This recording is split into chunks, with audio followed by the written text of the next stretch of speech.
I suppose in the global boardroom, they're looking for a degree of safety. They're looking for markets that they understand. And in a world where there are these levels of uncertainty that I've mentioned, playing it safe very often is more attractive than risk taking.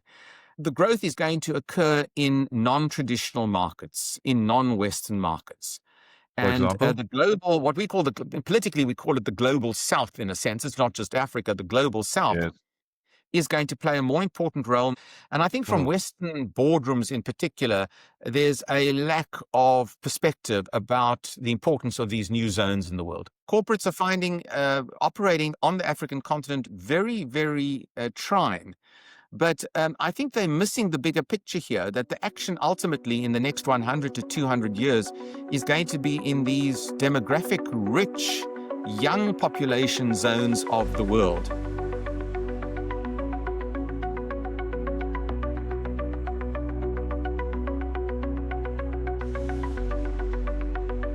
Today, we welcome as our guest Daniel Silke, political economic analyst out from Cape Town, South Africa. Daniel, how are you? I'm very good, Jörg. It's a busy day, but I'm very well. Are you busy these days as your analytic skills very in demand right now?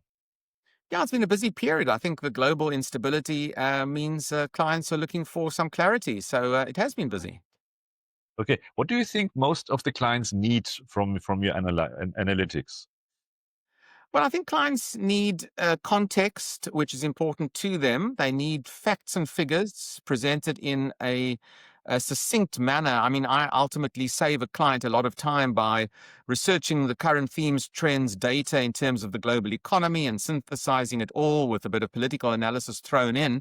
You know, I do a combination of politics and macroeconomics, which is unusual in a sense. And clients are looking for a packaged. They're looking for a packaged a presentation that is insightful, entertaining, and offers them, I think, food for thought in terms of how they then will go ahead and prepare their own individual strategies.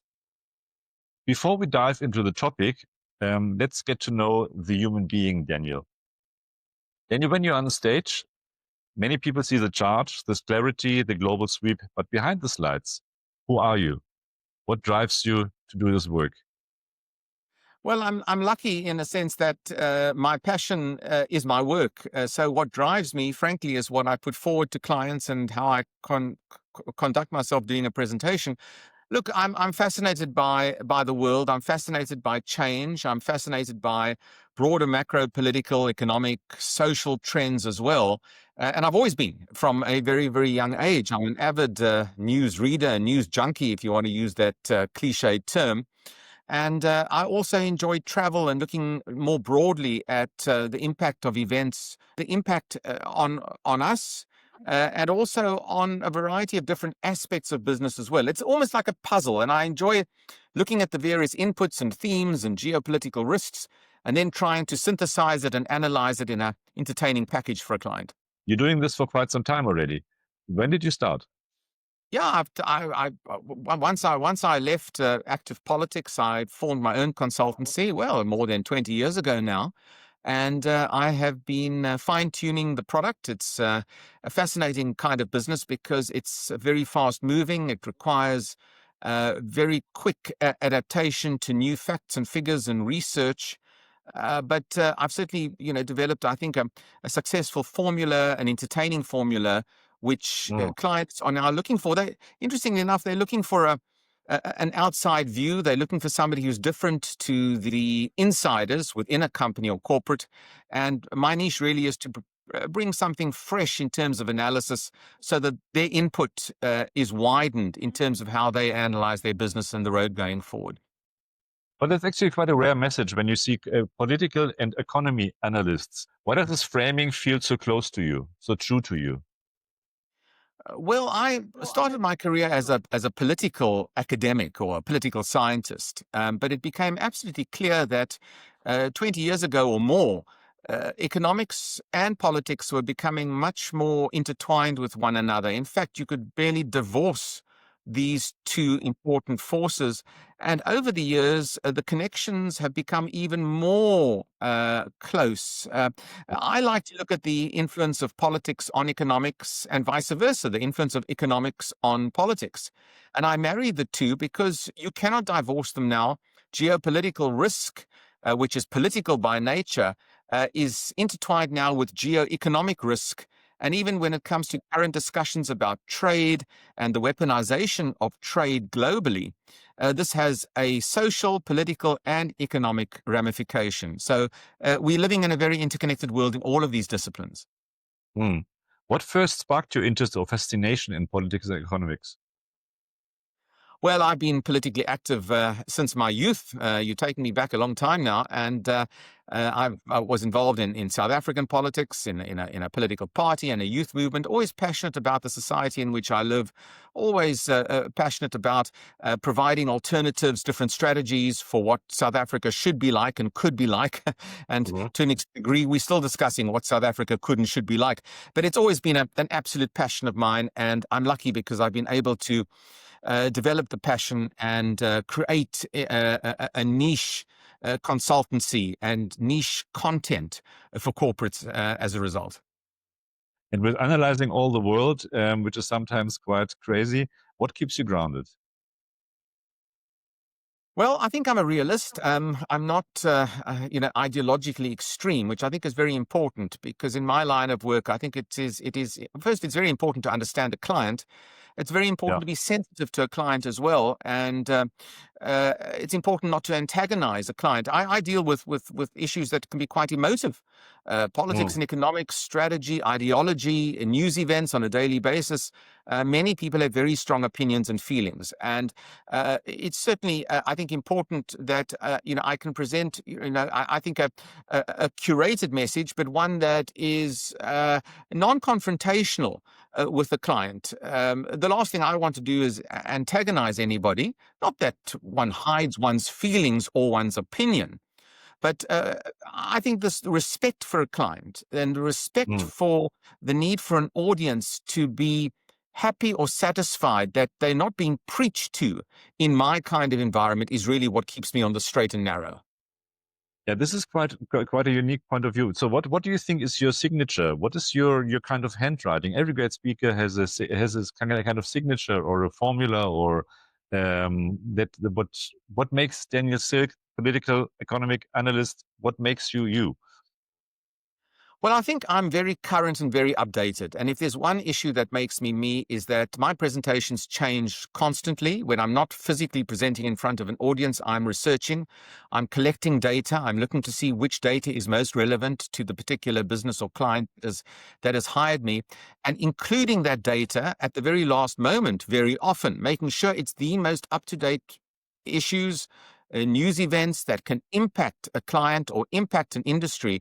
That's really my blueprint, I suppose. But I like to think that I'm Mhm. insightful. I like to think that I'm analytical, and I like to think that I'm entertaining as well. And I think it's important to be able to entertain and to provide some light relief as well, because the world isn't a particularly joyful place at the moment, and one does need to pepper one's presentations, I think, with elements that Yeah. are accessible to an audience, make the audience want to listen to the full presentation, but also entertain. Absolutely, and this is what I really also appreciate in your talks. It's the authenticity and the humor. So we have so many serious topics to discuss, and we can't be always too serious about it. So we have to still be alive and living and feel that we are alive and laugh about our mistakes or how the world is and how we can evolve out of this. Um, I think audiences more and more crave authenticity. What do you hope they feel after listening to you? Well, I hope they feel better rounded in terms of then taking my macro information and applying it in their particular business or their particular industry. I don't have the answers to all the questions, and I'm certainly no expert on everybody's industry and everybody's business. That's their job to do. So all I want to do is be able to impart the latest, most detailed, most analytical range of facts, data, and analysis to provide them with the ability to strategize and take their own company forward. That's the best that I can hope for in terms of my job, and ultimately what most analysts will do. The hard work, of course, yes, there's hard work for me in distilling all of this information and presenting it in an entertaining and accessible fashion. The hard work comes after I've left, when a company applies many of the themes that I've identified in terms of their own business. Yeah, this is absolutely true. The keynote is always wonderful. The work starts thereafter. Are you also available for boardroom consulting and internal advisory? Yes, I do have a wide variety of different clients and different events, from the big sort of macro big conferences with thousands of delegates to boardroom style events where there's more of a opportunity for discussion and interaction. I do like both styles of presenting and interaction. Both are rewarding to me. Your current keynotes in New World Disorder and Brave New World 2025 speak to turbulences and transition. Um, what are the big questions you're answering in these talks right now? Well, I think we're at a very unique point in global history. I think the last key point was the fall of the Berlin Wall, actually in 1989. And that has had an immense effect on the world. In some cases, there was great promise that was achieved. In many other cases, there was great promise that wasn't achieved. We've now moved on 25 years later, a generation later. And there is a new world. There is a new set of themes that we are looking at. A lot of it has to do, I think, with the rise of China as a key competitor on the global stage. This is a competitor economically. It's also increasingly a competitor militarily as well. So there is a rise of new powers. There's a weakening, in a sense, of the Western world, and the contribution of the Western world to the global economy is on the decline. And I do show that when I do a presentation.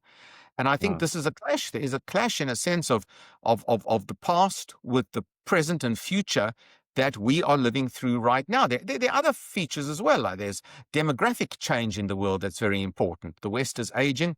Africa is a much younger continent. India is much younger. The workers of the world are going to be here on our continent and not in Western Europe or in the United States. Demographics are important. The role of AI is important, certainly also, not just because it's AI, but because there are going to be competing AI systems in the world between democratic and more authoritarian AI systems. And of course, climate change, the backdrop is all against climate change and the cost to doing business when it comes to mitigating the effects of climate change. So there are some really big concurrent themes that are now being seen in the world. And of course, all against the backdrop right now as we speak, of a United States that is certainly prepared to use its trade might to try and elicit outcomes from a variety of countries in the world. And this is causing friction in traditional alliances as well. Gosh, I mean, when you think about it and you ask the question, these are big issues all coming together concurrently, all at the same time. Well, absolutely. And you already took away my next question, because you're often arguing that the politics and economy can't be separated. That's exactly what you say here. There are still so many people living in the silos of either politics or economy. Why is this lens to merge politics and economics so important and so urgent? More urgent than ever, I guess. Well, I think, we've all become very much more closely integrated in the last 25 years or so. Those who don't like globalization need to be aware that we've had a globalized world, and the world trading system really has been flattened as it was predicted to be. So we're just all much more interconnected. What happens to us here in South Africa obviously impacts our neighbors, and what happens in Washington impacts South Africa as well. If the Chinese economy grows, there's more demand for our products and for commodities coming out of the African continent. Everybody ultimately is dependent upon everybody else. And now in the world, we see, in a sense, a type of reversal of that, a sort of a more inward-looking, protectionist style of economics. And that protectionism will have an effect. It'll limit the job possibilities in South Africa if US tariffs on South Africa remain as high as they are. So the economic policy within Washington has a direct impact upon job creation here in South Africa, and therefore has a social and political impact as well. And Yeah. you only have to look. I mean, it's just interesting. Just look at COVID and the pandemic. The pandemic caused a high degree of inflation, a high level of interest rates as a result, and for many countries, particularly in the West, they printed money, borrowed money, Mm. and they are now having to try and repay their debt when there are so many other spending priorities as well. So Yeah. there was an issue where health policy and social policy impacted economics, and now, with the inability of countries to pay back their debt, it's having a political effect, particularly in Europe. From this point, you already mentioned the AI disruption and disruption by what you say old world disruptors, tariffs, demographics, populism. What blind spot do you think corporate audiences are missing? Well, I think it depends where you are in the world. I do think that we are likely to see substantial growth coming out of the African continent just on the basis of demographics alone. Now, we can argue about governance and about corruption and about climate issues, but there are mouths to feed on the African continent.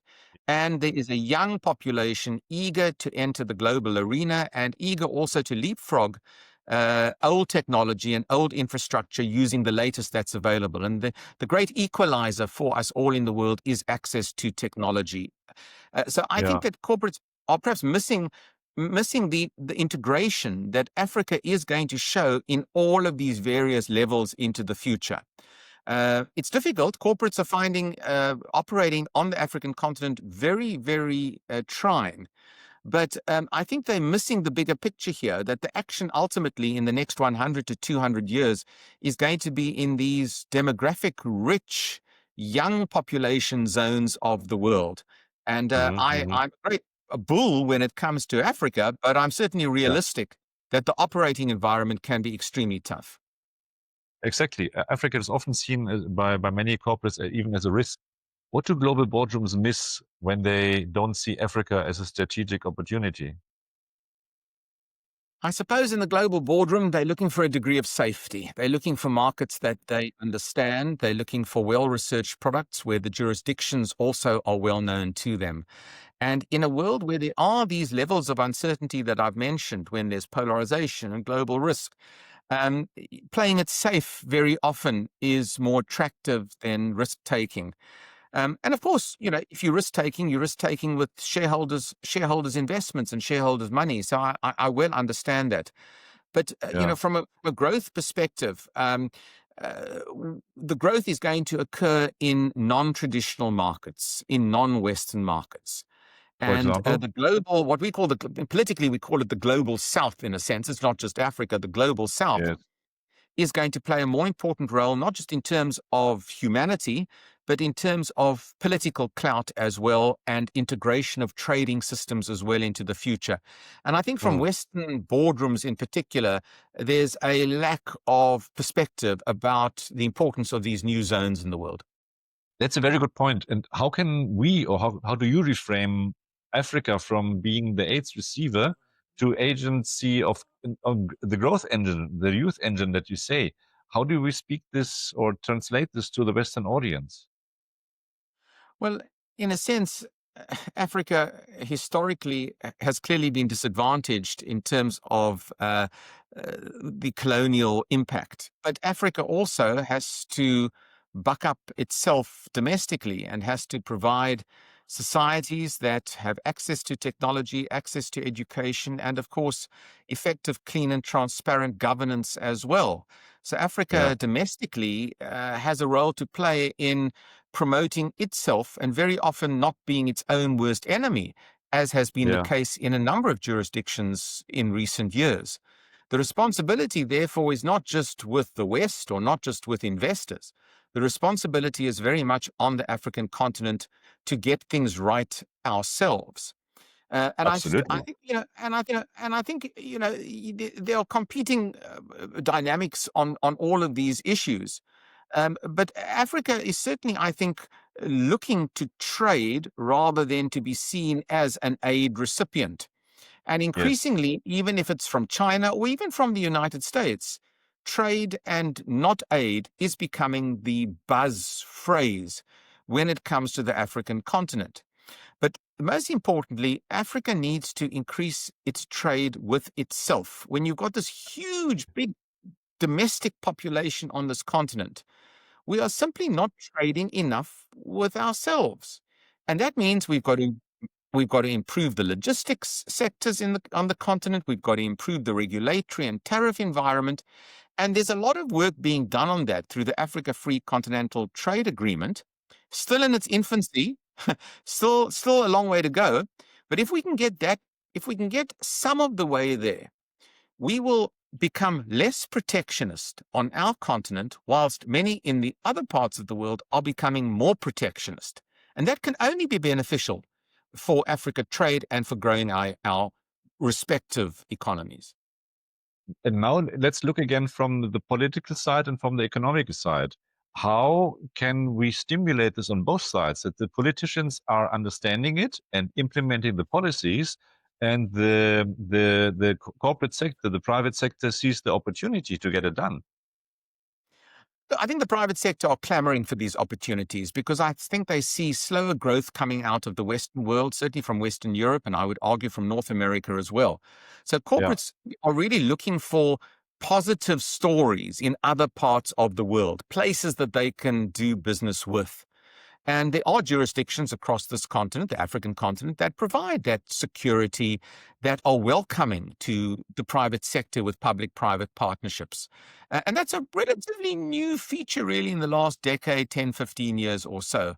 But of course, I think there's a very important point, and as an analyst, one must make the point that I think this is also a testing time for leadership, not just for leadership in the West, but leadership certainly on the African continent as well. Young people are getting frustrated with leadership that are often out of touch and overstay their welcome, I might add. We've got some of Yep. the youngest population in the world and some of the oldest leaders who never vacate their office on the African continent. And on that basis, leadership have to become much more responsive to the demands and wishes of young people. And you can have a wonderful country, a jurisdiction. And I was recently in Kenya, which is entrepreneurial, which go to Nairobi. It looks like a great frontier market. But the dissatisfaction with political leadership really can set back a country. And I think there are warning lights for African leaders in particular, but there are warning lights for European leaders as well. Absolutely. Yeah. So are there examples from other parts of the world where Africa should learn from how to look more into the internal development, leadership development, intra-trade? Well, I think Africa is certainly already using those examples when it comes to reducing the logistical and tariff barriers that exist across the continent. So it's not as though it's not as though you have to reinvent the wheel. You just have to apply best practice that is already out there. And we're starting to see that on the continent. We've seen, the improvement, I think, of democratic accountability in many parts of Africa. We see regular, relatively free and fair elections occur, and no better or worse than in many other developing parts of the world. So we shouldn't just label Africa as being authoritarian or sort of semi-dictatorships. That's simply not true. But at the same time, Africa has to be very careful. There's an increase, certainly, in instability on the African continent. You've seen the influence of outside countries in particular. There's a new scramble for Africa, in a sense. Africa's resources are up for grabs again. And if the continent isn't careful, it will find itself once again susceptible to foreign intervention and the destabilization that can bring Africa as well. So the promise is certainly there. The risks are there as well. And I think we're all aware of it. It's quite difficult. You've got 54 jurisdictions across the African continent. Whether Africa sees itself as a collective or whether it sees each jurisdiction as looking after its own interests, that in itself is a bone of contention. So not Yeah. easy to resolve these issues, but I think that we're going some way to resolve some of them, and that's probably the best that you can hope for in the short term. Mm. Yeah. Well, you see, as earlier mentioned, many might see still Africa as a risk. Some see it as an opportunity. When we look at the Gulf region, the Middle East, they are quite strong positioning themselves. We are no longer peripheral. We are central. How do you connect Africa's future to their Vision 2030? We've certainly seen plenty of investment coming from Gulf countries into the African continent. Uh, it's certainly the Gulf states themselves, and you can include Turkey in this, you can include India in this view. They all accept, I think, notwithstanding the risk, that Africa has the resources and is a potential marketplace. They see the future. They see where the action is going to be. Perhaps they're more used to operating in a different environment, more difficult environment. But there's no doubt that the integration into 2030 is already occurring. And you just have to look at the level of investment on the African continent from the United Arab Yeah, Emirates just in the course of the absolutely. last year or two. It's been astounding, even exceeding in many categories that foreign investment from China. So there's a recognition that Africa can provide.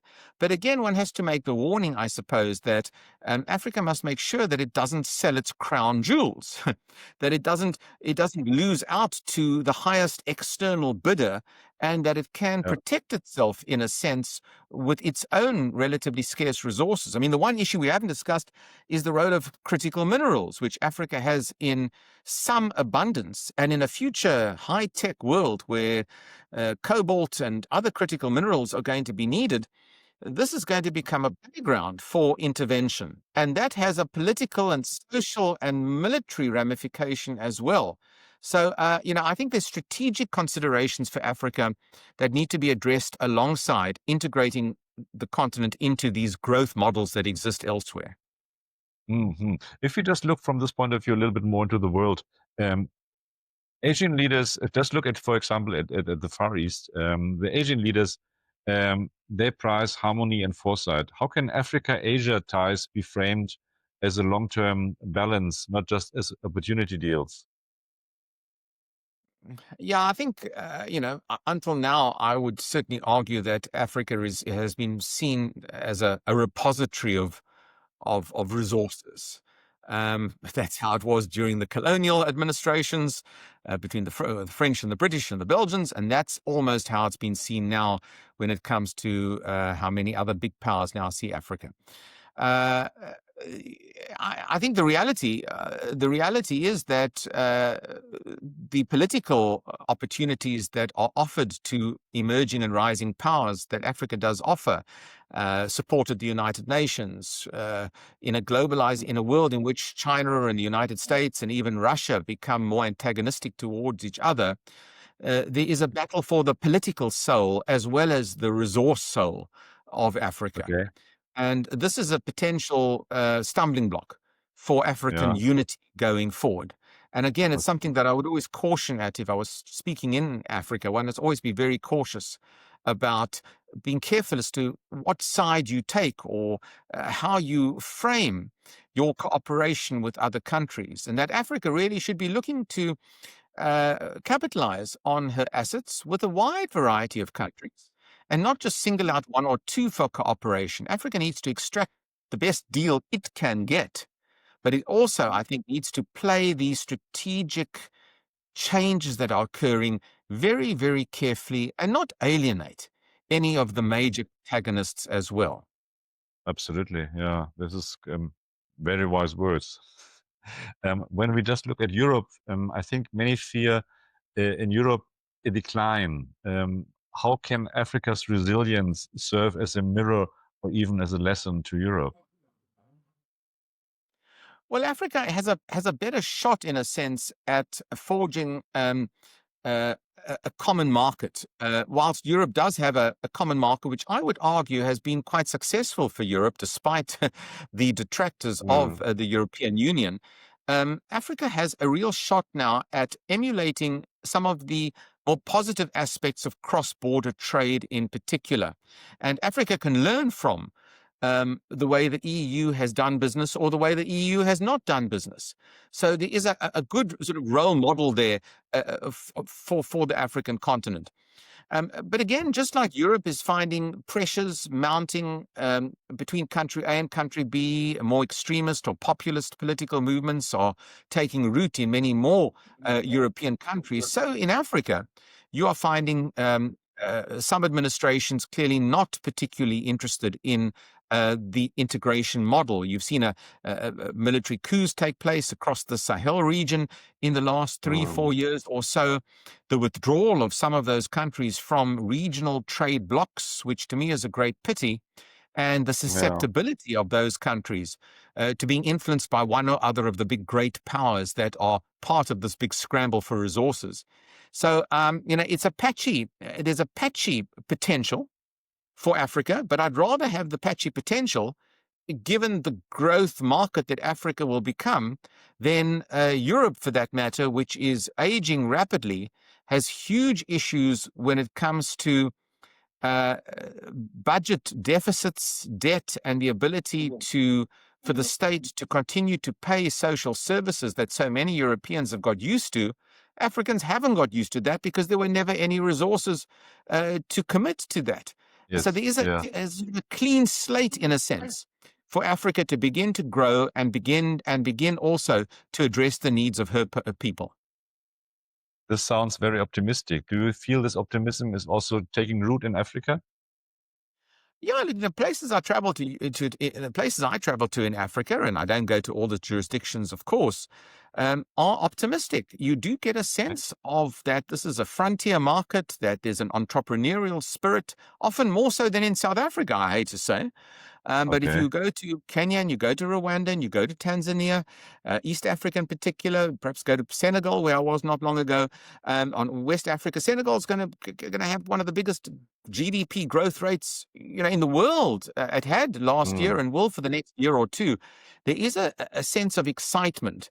There is a concern, as I've said, about leadership. There's a concern about the frustration that many young people have with leadership. But from an investor point of view, from a sort of a venture capital point of view, you just get a sense that this is something fresh, and there are very few other regions in the world quite like it. One point is to be optimistic. The other point is being over-optimistic. How can we balance this in your perspective?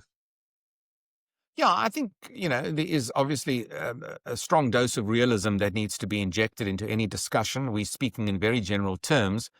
And each jurisdiction, for that matter, is also very different. I often I do presentations, and I'm asked to do presentations on, Africa, Africa 2025 sort of big picture stories.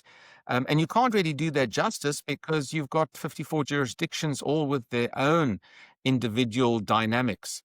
So I think that with all of the positivity and with all of the optimism, one has to also outline the key challenges that are on offer. And whatever I do when it comes to analysis, there's always a but. There's always, it's all going to be fine. It's all very well saying this, but we have to we have to have a reality check. And I think for any business looking at the African continent, there's a reality check, and the reality check can be based upon finding a successful partner, choosing the district or city that you actually go and invest in.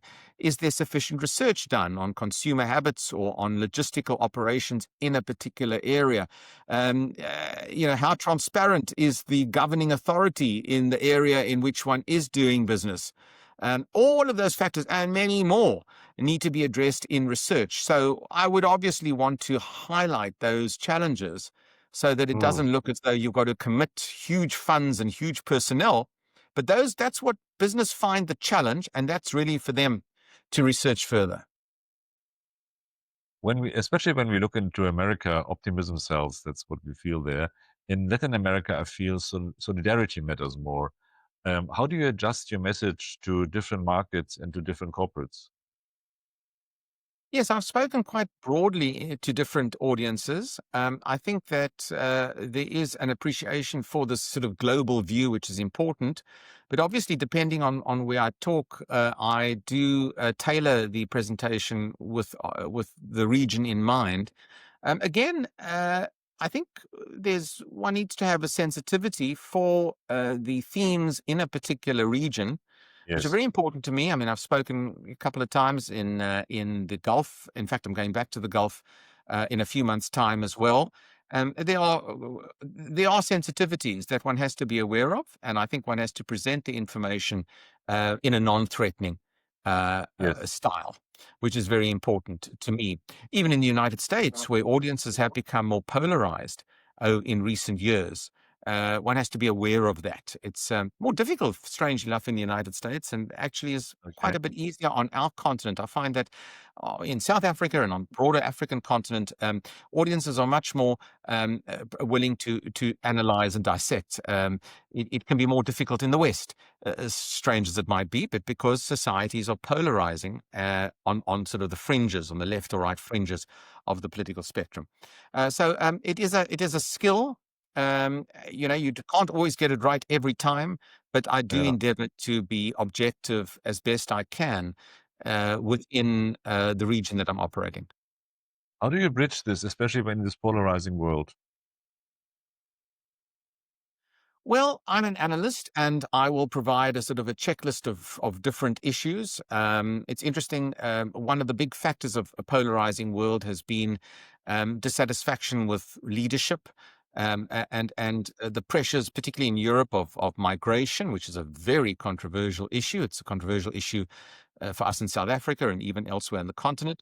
And one has to talk about these issues in an academic sense as being a contributor to political polarization. There are other issues. There's issues relating to debt and how governments have dealt insufficiently with rising debt and the burden that that has placed upon society, and how governments very often have turned a blind eye to this particular issue. So, yes, there are sensitivities about which government was in power when the debt went through the roof, and one has to mention these issues in their real sense. I'm not here to blame specific individuals or political parties, but the issues do have to be raised and do have to be discussed as part of an analysis about the challenges to doing business.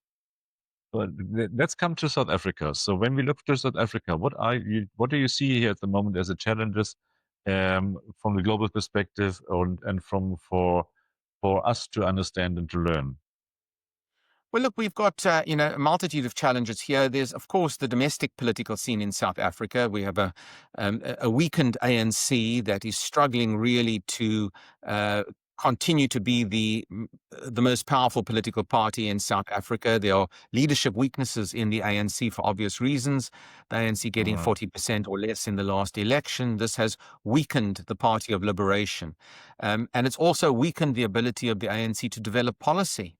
When the party is weakened, it just doesn't have the same coherence when it comes to putting together a proper policy platform, which was yeah. suspect for the last election at the best of times. So you've got a weak domestic political party, a government of national unity that's messy in itself, and of course, you've got an economy that has been pretty much stagnant in terms of growth, offering very few opportunities, particularly when it comes to both investment opportunities domestically and also employment opportunities. Our unemployment rate remains at more or less record levels, 32, 33% on the narrow definition. We saw some better economic data coming through just in the last short while. Our GDP is a little bit better, but it's thanks to the mining sector. What we haven't yet seen is the effect of the US tariffs on South Africa, and how that will affect our exports. And that will come through in the next 3 to 6 months or so. And I suspect there will be a dampening effect on what could have been a slightly better GDP figure for South Africa as a result of that. We're moving into a more volatile political terrain in the next few years, local government elections, ANC leadership elections, and again, a polarization of our politics as well into different political players, new political parties. So I think we're in for a bout of fun and volatility here in South Africa as well. But one would hope that there are enough centrists around who can put aside their historic political differences and perhaps forge some sense of unity in terms of, again, applying best practice to South Africa. Okay. But from this point of view, what do you think is the most overlooked risk or opportunity that you believe boardrooms are missing right now? But in South Africa, to me, the big risk is again political polarization, is an ANC that becomes even more fragmented. Yeah. When they becomes fragmented, again, it cannot make policy. It's pulled apart by its different ideological factions. So that just slows the policy making process, and it also slows the ability to deliver on the ground through local government, city councils. The bureaucrats become pressured in themselves and withdraw in many instances. So I think that's, to me, a big risk: delivery and efficiency on the ground, transparency, accountability. There's a big risk on the ground. There are a lot of issues there. What's overlooked again is that this is, much like other parts of the African continent, a young, fairly dynamic market. I think that if there was an improvement to our logistical sector, which we're beginning to see in terms of Transnet, and we're beginning to see in terms of the energy position within the country, we Yeah. can perhaps begin to look at stimulatory policies that put some cash back into the pockets of South Africans. South Africans really had it hard in terms of their disposable income, and they've simply spent more and more on security or on electricity or on just basic services that the state hasn't provided. And if you can change that dynamic even to a moderate degree, you'll get some improvement in consumer spend that can kickstart the demand for services and product in South Africa. We desperately need that. And I think the Mm. public-private partnerships that exist already between the government and the private sector need to flesh out those concessions or opportunities to improve disposable income for South Africans. We may well see that coming through in the next year or two if we can have relative political stability.